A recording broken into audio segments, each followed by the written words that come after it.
Bonsoir à tous et bienvenue à Perspective. Cette fin de semaine, le Vatican a souligné un jubilé des détenus dans le cadre de l'année sainte de la miséricorde qui tire bientôt à sa fin.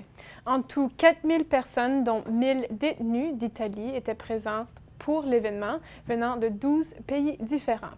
Des aumôniers de prison, des détenus et leurs familles, des associations d'assistance et du personnel pénitentiaire ont participé au jubilé samedi et vendredi.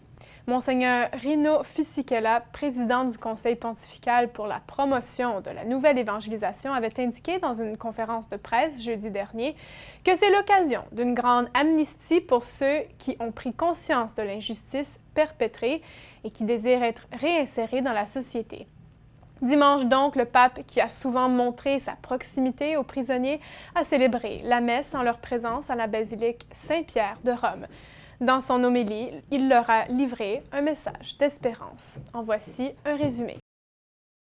Quando si rimane chiusi nei propri pregiudizi o si è schiavi delle idoli Lorsqu'on s'enferme dans ses propres préjugés ou qu'on est esclave des muove idoles dentro d'un faux schemi bien-être, ideologici quand o on s'emmure dans des schémas leggi di idéologiques mercato ou che qu'on scacciano s'absolutise le les persone, lois du marché qui in realtà écrasent les personnes. non si fa En réalité, altro on che ne fait stare rien tra le d'autre que de se strette mettre dans les pareti murs della étroits de la cella cellule de l'individualisme et de l'autosuffisance, privé de la vérité qui génère la liberté, et montrer du doigt quelqu'un qui a commis une faute ne peut devenir un alibi pour cacher ses propres contradictions.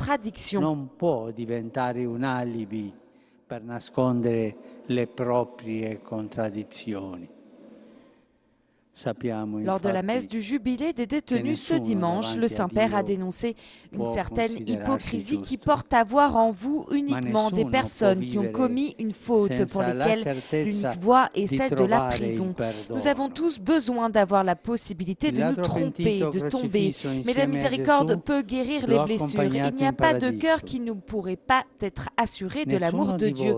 Dans la certitude du pardon, le pape a invité chacun à ne pas vivre dans le passé, mais à regarder le futur avec confiance, un avenir qui est encore à écrire. À l'Angélus, le pape a aussi souligné la béatification de 38 martyrs d'Albanie qui avait eu lieu le jour précédent. Parmi les béatifiés, des évêques, des prêtres, des franciscains et des jésuites, un séminariste et 4 laïcs. Ces personnes ont été martyrisées sous le régime communiste athée entre 1945 et 1974. Pendant cette période de l'histoire albanaise, des milliers de lieux de culte ont aussi été saccagés. Le Saint-Père s'était rendu en Albanie en 2014 et avait entendu le témoignage de l'un des anciens prisonniers du régime, dont le père Simoni, qui sera d'ailleurs incardiné le 19 novembre prochain au Vatican. Samedi dernier, le pape François a reçu les participants de la 3e rencontre mondiale des mouvements populaires au Vatican. Dans la salle Paul VI, 5000 membres étaient rassemblés pour entendre les propos du Saint-Père. Leur rencontre s'est déroulée à Rome à compter de vendredi autour du thème de la pauvreté et de la justice sociale.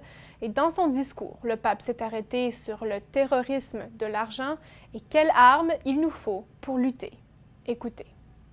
Ce dernier a évoqué les murs qui divisent et la peur, qui, à part être une bonne affaire pour les trafiquants d'armes, détruisent nos capacités spirituelles et psychologiques, nous font oublier la souffrance des autres. Toutes les barrières peuvent être abattues, a-t-il précisé, surtout avec la miséricorde, le meilleur antidote contre la peur, le meilleur antidépresseur ou anxiolytique.